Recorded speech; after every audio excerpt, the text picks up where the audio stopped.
呢度係偶爾也要重拾自己的習慣。今集和你出走帶大家嚟到錦田鄉10年一屆嘅酬恩見照。我就喺錦順路站搭251巴士過嚟，喺蒙陽小學落車之後跟住指示牌一直行，大約10分鐘就去到呢個以竹紮作而成嘅巨型照棚，獲得健力士世界紀錄嘅認證，係全球最大臨時竹構祭壇，由17位師傅用2個月同3萬支竹搭成，大約有5層高。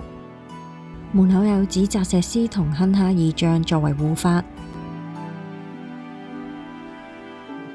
現場設有錦田鄉打照展覽，展出香港非物質文化遺產嘅項目，包括舞獅，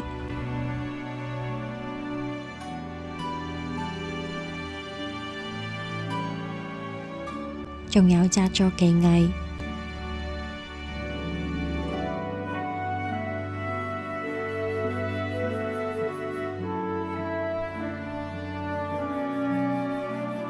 道教科儀音樂、手托木偶粵劇、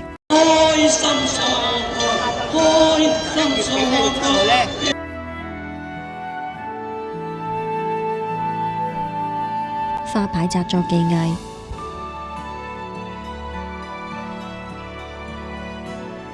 場內亦有介紹酬恩見照嘅由來，嚟到第34屆，起碼有340年歷史。同大家入去睇睇紮作場景模型，有玉皇大帝、土地公公。由於地府分為10個殿，分別由唔同嘅閻王掌管同審判陰魂，佢哋合稱為10殿閻王或者10殿閻君。例如最出名嘅閻羅王、楚江王等等，亦都有觀音娘娘同蝦兵蟹將。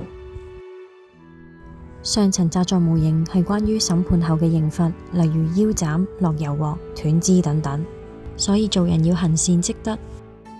10個殿嘅對聯都發人心醒，好有意思。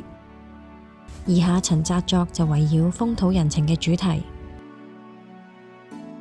城隍爺就係掌管陰陽秩序嘅神明，亦係地方嘅守護神。期間仲有一啲儀式，聽講呢啲村民代表跑咗6公里。場外仲有一啲食檔、長衫旗袍製作技藝展示同體驗，仲有唔同嘅攤檔，有相傳係觀音化身嘅大士王，黑白無常嘅一件發財陰司財神。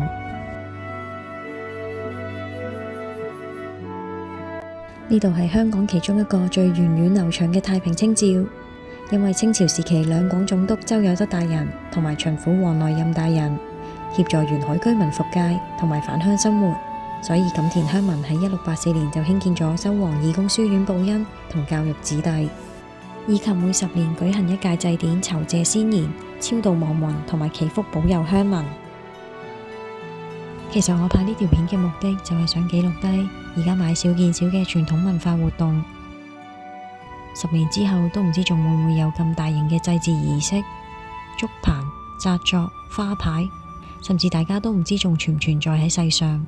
如果你錯過咗呢幾日嘅祭典，又好想睇到呢個巨型竹棚，可以喺26年1月17號至23號參與酬恩演戲暨美食嘉年華。到時呢個竹構祭壇會變成戲棚，可以觀賞粵劇，仲有獅王爭霸賽，棚外仲有美食市集。咁今集和你出走就同大家行咗一圈錦田鄉嘅太平清醮啦。交通方式同活動詳情會放喺下面資訊欄。希望大家帶住尊敬同欣賞嘅心去呢啲場地，做多啲好人好事。仲有咩活動想我去就留言啦。記得 CLSS 開啟小鈴鐺。多謝收睇，下條影片見，拜拜。